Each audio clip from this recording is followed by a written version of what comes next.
Well, that find the real solutions of the following equations. Let's tell quadratics.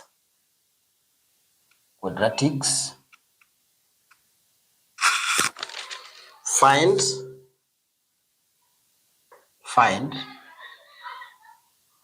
the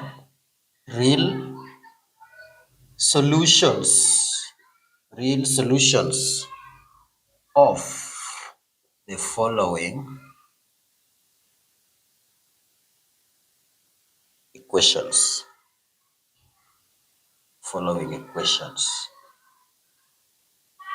A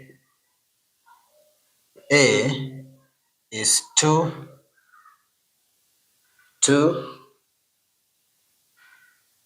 raised to power x squared minus 4x plus 6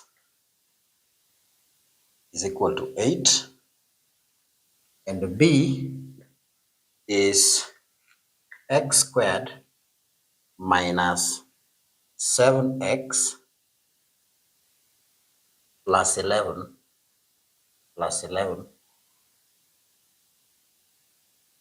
everything raised to power 8 is equal to 1. Everything raised to power 8 is equal to 1. So find the real solutions of the following equations. Equation 1, 2 raised to power x squared minus 4x plus 6 is equal to 8.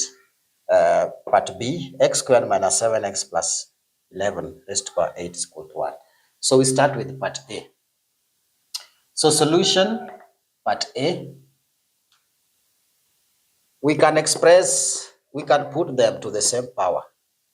So that would mean that we have 2x squared minus 4x plus 6 is equal to 2 cubed, in which case 2 cubed is 8. This then allows me to equate the powers. That should then imply that x squared minus 4x plus 6 is equal to 3.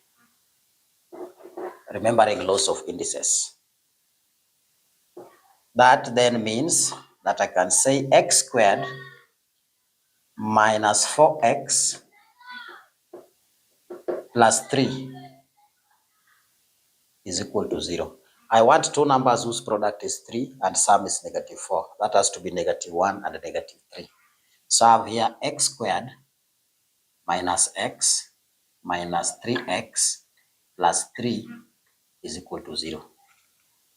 Factorize, so I have x into x minus 1 minus 3 into x minus 1 is equal to 0. And so x minus 3 times x minus 1 is equal to 0. That should mean that x is 3 or 1. So that is the first case. That's part B. Part B, we can only substitute 1 here to get 8. Let's see. If I put 1, this will be 1 minus 4, that is minus 3, plus 6, that is 3. So 2 cubed is 8, right? Or I could put 3, in which case you substitute and see what you get. Now, part B. Part B, we have x squared minus 7x plus 11 raised to power 8 is equal to 1. Now, is equal to 1. So,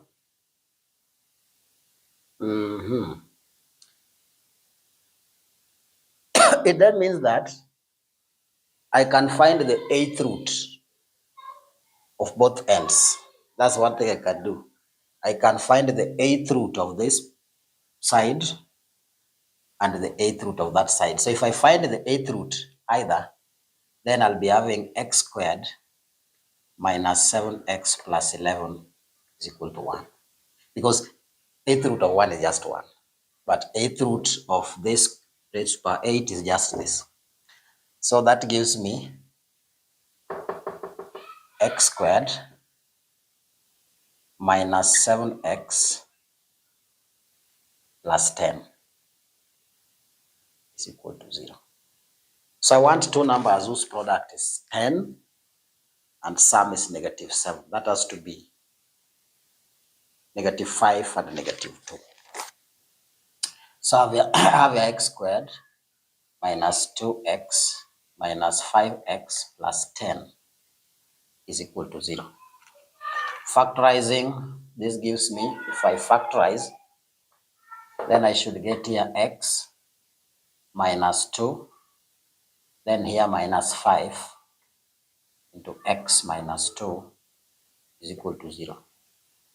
And that means that I can just rub this, we have captured it. That then should mean that x, it's either x minus 5 or x minus 2 is equal to 0. And that should then imply that x is 2 or 5. That is the answer. X is 2 or 5. X is 2 or 5. And the other case that we had, x was 1 or 3. So that is how we go about that solution. For more of such, follow me through to my next video.